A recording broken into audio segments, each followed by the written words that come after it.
Hello everyone, and welcome to a project update of sorts. So, some of you may remember this, which was the Philips Matchline VCR. And since filming, I decided to try and resolve some of the issues with it, such as the no display on the hi-fi audio panel, and a couple of other problems, such as the tape not being accepted properly the first time. So with the tape not being accepted properly the first time, I tried fixing it, and the tape transport completely disintegrated. So it was at that point that I thought, oh, for crying out loud. So have you ever been on to any Facebook group, any forum, to do with anything really? But seems to be predominantly around, it seems to sort of happen predominantly when cars and hobbyist electronics are concerned. So say for example you go onto a particular marque site, say for example for the Jaguar XJ40, and somebody says, oh, I've got an XJ40 for sale, it's £500 spares or repair, and then they post reduced to £450, we'll scrap at the end of the week if nobody is interested. And you're thinking, okay, so you're going to scrap it, well, why don't you just say free to put anyone who's willing to take it away, or 200 quid, pay scrap value?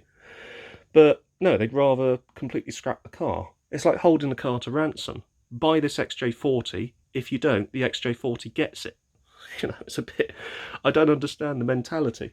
It's the same in the electrical world. So you often see sort of people post onto forums, oh, I got this television, CRT TV, and I'm going to sell it for £10, and if nobody picks it up by the end of the week, I'm taking it to the dump. And you're thinking, well, fine, take it to the dump. I'm not going to go out of my way to pick something up that you've really got no interest in keeping. I went a slightly different direction. I got so annoyed with this one that I posted on to a couple of the groups that I admin on Facebook, and I said, look, I've come to the end of my tether with this particular deck. I'm going to be taking it to the dump, but if anybody wants it before I take it to the dump, it's yours. All you have to pay for is postage, or you're more than welcome to come and collect it. So nobody actually wanted it, and I don't blame them. And it got to a point where it was in the boot of the car, and I was at the dump. And the man, one of the chaps that works at the dump, was actually being very helpful and actually helping me empty the car. And he goes, oh, do you want me to take that one? I'll take it and put it into small electronics. And I looked at it, and his hands were on it, and I said, oh, leave it there. That one is in a state of flux at the moment. I don't know what to do with it. Long story short, it came back home with me. So a few weeks down the line, a friend of mine, Jan, sent me a link, and he said, oh, there's this lesser model on eBay. And this is a VR6660 rather than the VR6890.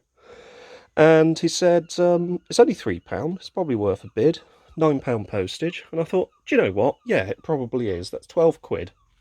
And, it might yield some spares. It looks like a similar era machine. In fact, apart from additional features on this one, they look pretty much identical. And I said, yeah, do you know what? Yeah, go for it. So a quick look shows that the deck is currently in its loaded position, but it looks like it's actually intact. And what I'm thinking of doing is taking the deck out of this one, swapping the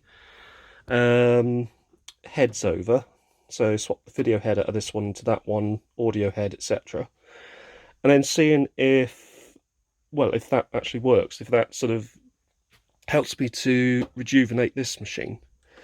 I mean, I looked at this one and I thought, it's an interesting machine. It's one of Philips' first VHS decks, or certainly one of Philips' first front-loading VHS decks. It's a high-end deck, which makes it even more interesting for the time. It's from 1984, so it would sort of be a shame to, after all these years, and the fact that it is in reasonable cosmetic condition, to bin it. So it gets a reprieve, and it's going to feature quite soon in a series of me trying to fix it. I may succeed, I might not succeed. But anyway, let's have a look at what Lesser model offers us.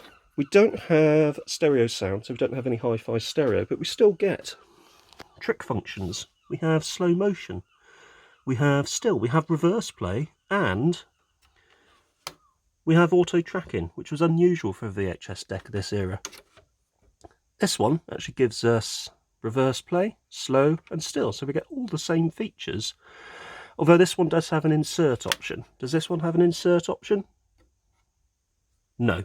So we don't have as many sort of trick editing facilities that the higher spec model has. This one actually still has and comes with a SCART socket, which is rather handy. So both of these actually have Paratelevision SCART sockets. Let's have a quick look around the back actually. So I'm not sure if you're getting that, but yeah, both decks have SCART sockets, audio input and output, and obviously your standard array of RF facilities. So let's see, yeah, that worked okay. And is this one branded as a Pi? I thought one of them might have been branded as a Pi for some reason. This one's obviously a Philips. This one doesn't seem to have, well, any clue as to what it actually is.